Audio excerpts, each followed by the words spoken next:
వరకు ప్రూవ్ అవుతుందో substantial evidences అన్న నేను ఒక డిబేట్ లో గాది వెంకటేశ్వరరావు గారితో కూడా పార్టిసిపేట్ చేయడం జరిగింది. ఆయన మాట్లాడుతూ కూడా ఆయన దగ్గర కూడా పూర్వపరాలు ఏం లేవట. He has not expected that ఈ కేసు ఇలా ఈ మూమెంట్ లో తీసుకుంటారని. అంటే సాధారణంగా కోర్టు పర్వ్యూలో ఉన్నప్పుడు ఏంటంటే బెయిల్ గ్రాంట్ చేసినప్పుడు ఈ పర్వ్యూలో ఇంకేమైనా కేసెస్ ఉన్నాయా అన్నది కూడా పరిగణలోకి తీసుకుంటూ ఉంటారు.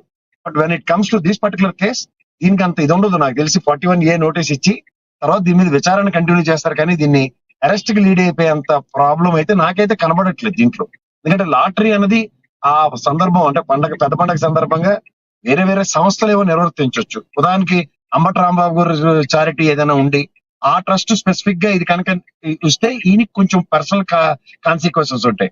బట్ నాకు తెలిసినంత వరకు ఆయన ఆ సందర్భంగా ఒక చీఫ్ గెస్ట్ కింద వెళ్ళాడు. ఆయన తర్వాత ఆయన ఊర్లో సంబరాల్ని ఆయన చేతుల మీదుగానే జరిపించడం జరిగింది. ఆ సందర్భంలో ఫస్ట్ ప్రైజ్ కారు లేకపోతే ట్రాక్టర్ ఇవ్వాలి బహుమతులు కూడా ఇచ్చారు. ఇది దాని మీద ఉన్న పూర్వపరాలు. ఇప్పుడు ఇందాకలే మరి మా వంశీ గారు ఏదో చెప్తూ మర్డర్ అటెంప్ట్ కేసులు ఇవన్నీ అంటే మరి ఏమయ్యేవి ఎక్కడెక్కడ ఫైల్ అయ్యి ఉన్నాయి. ఇప్పుడు మన ఆ లాయర్ల కాళ్ళకి తెలిసినట్టు నెక్స్ట్ ఇప్పుడు ప్రభుత్వంలో ఉన్నారు కాబట్టి ఒకదాని తర్వాత రాజకుమారుడి రాష్ట్రం చిలకలో ఉన్నట్టు ఈ వంశీ గారి లాంటి వాళ్ళు మాకేవో డిబేట్ లో ఒకటో రెండో చెప్తుంటే దాని మీద మేము ఎస్టాబ్లిష్ చేసుకుంటూ ముందుకెళ్ళాలి. కానీ పూర్వపరాలు మాకు తెలిసినంత వరకు పర్సనల్ కేసెస్ లో ఎంతవరకు అట్రిబ్యూట్ ఉంటాయి అన్నది ఎవరికి తెలియని విషయం. ఇది ముఖ్యంగా ఈ సమస్య మాత్రం నాకు తెలిసి కోర్టు పరిధిలో దీనికి 41A నోటీస్ ఇచ్చి మాత్రమే పంపిస్తారన్నది నాకు ఒక అంచనా. ఇంకోటి కూడా చెప్తున్నారు, చాలా ఎంటర్టైన్మెంట్ మిస్ అయిపోతున్నాం, ఆయన బయటకు వస్తే బాగుండు, ఆయన ఆమ్లెట్ వేసిన వీడియోలు లక్షల్లో వెళ్తున్నాయి, ఆయన రాజకీయంగా మాట్లాడితే ఒకటి కూడా వెళ్ళట్లేదు, చాలా ఎంటర్టైన్మెంట్ మిస్ అవుతున్నాం, బయటికి రావాలని కోరుకుంటున్నారు. ఆయన ఏమంటారు? ఎవరు? వంశీ గారా? వంశీ గారా లేకపోతే తెలుగుదేశం వల్ల? వంశీ గారు పర్సనల్ గా చెప్తున్నారు, చాలా ఎంటర్టైన్మెంట్ మిస్ అవుతున్నాము, అసలు అంబటి రాంబాబు గారు రావాలి, బయటికి రావాలి, వాళ్ళ కుటుంబంతో ఉండాలని కోరుకుంటున్నాం, కానీ ఏం చేస్తాం, ఆయన చేసిన పాపాల వలన చట్టం తన పని తాను చేసుకుపోతుంది అంటున్నారు. సరే అండి, చట్టం తన పని చేయకుండా చట్టానికి ఇంకో 100 రకాల పాబంధకాలు క్రియేట్ చేశారు అనుకోండి, ఒకదాని మీద ఒకటి యాడ్ అవుతున్నప్పుడు చట్టం పనిచేస్తూనే ఉంటుంది. అలానే 54 కేసులు పెట్టినప్పుడు చట్టం పనిచేయడం కూడా చూసాం కదా మనం. క్రిస్టల్ క్లియర్ గా ఒకే రోజు 36 కేసులు బెయిల్ ఇవ్వడం కూడా చూసాం కదా, 36 కేసులు కొట్టేయడం కూడా చూసాం కదా, నెక్స్ట్ డే కదా 54 అక్యుములేట్ అవ్వడం కూడా చూసాం కదా. చేత ఇది మనోభావాల యుగం. అందులో ముఖ్యంగా ఈ ప్రభుత్వం చాలా సెన్సిటివ్ గా ఉంది. ప్రతిదీ చాలా సెన్సిటివ్ గా తీసుకుని ప్రతి దాన్ని ఓతద్దంలోనూ బైనాక్లాసుల్లోనూ చూసి దాని దగ్గర దూరంగా ఉన్న కేసులన్నీ ఒకేసారి పెట్టడం, దగ్గరగా ఉన్న ఫ్యామిలీని దూరం చేయడం, ఈ కోణంలో సఫలీకృతం అవుతున్న ఈ ప్రభుత్వం నడుస్తుంది. వాళ్ళకి టర్మ్ ఉంది, వాళ్ళు బ్రహ్మాండంగా పరిపాలిస్తున్నారు, లా అండ్ ఆర్డర్లు బ్రహ్మాండమైన కంట్రోల్లో ఉన్నాయి.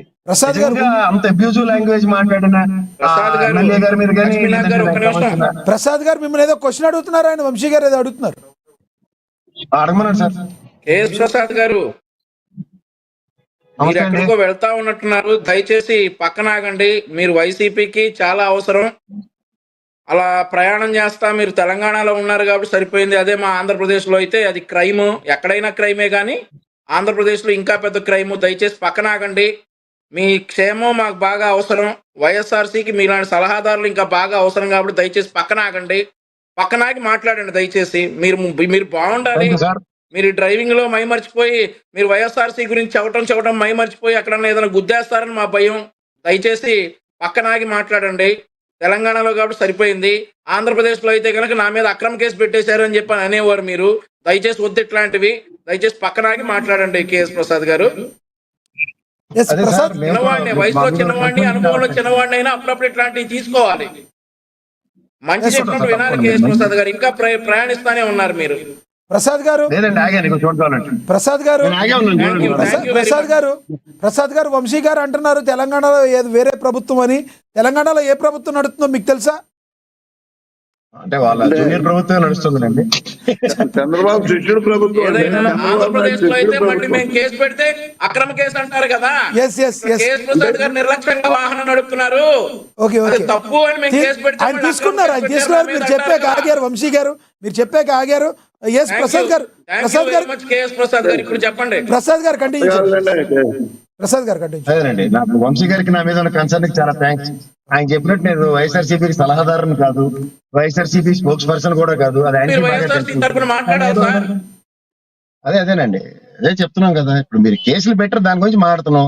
ఇందులో వైఎస్ఆర్సీపీ తరఫున అన్నది మీకు ఒక ఆత్మ సంతృప్తి ఉంటుంది. దాని గురించి అది అర్థం మాట్లాడుతా కూర్చొని కూడా ఆయన చట్టాన్ని మాట్లాడే ఉల్లంఘించి వైఎస్ఆర్సీపీ మాట్లాడుతున్నారు అనేది మా బాధ. దాని గురించి అబ్బబ్బబ్బా. మాట్లాడుతా కూడా మీరు చట్టాన్ని ఉల్లంఘించి మాట్లాడుతున్నారు. ఏమో సార్ మా దగ్గర చట్టాన్ని బ్లూటూత్ ఉల్లంఘించి ఒక ఉంది. చేత్తో ఫోన్ పట్టుకొని ఒక చేత్తో కారు నడుపుతా మాట్లాడటం ఎంత ప్రమాదం. మీకేమన్నా అయితే వైఎస్ఆర్సీ ఏమైపోవాలి? మీ అంత మంచి అనలిస్ట్ వాళ్ళు ఎక్కడ తెచ్చుకోగలరు? పర్లేదండి సార్, అందకలేని బాధ కత్తిపేటకి ఎందుకని అరే వాళ్ళు అందలేని బాధ మీకు పర్లేదు మీకెందుకు సార్, అన్నారు? రాష్ట్రానికి కదా నష్టం. రాష్ట్రానికి ఏమో నష్టం సార్, చేయాలి నాకు- ప్రసాద్ గారు. మళ్ళీ నాకు మీరు ప్రొడిక్షన్ కార్కి- చెప్పాలి. జగన్మోహన్ రెడ్డి గారు ప్రమాణ స్వీకారం ఇప్పుడు అవన్నీ ఎవరు చెప్తారు మీకేమన్నా అయితే? అది మా బాధ. ఇంకోటి సార్, నేను హ్యాండిల్ కూడా అది కాదు. చూపించాను, ఇది ఫిక్స్ చేసి ఉంది. ఈ ఫిక్స్ చేసిన దానికి మాట్లాడాను. ఇప్పుడు ఏమో మాట్లాడుతున్నారు సార్.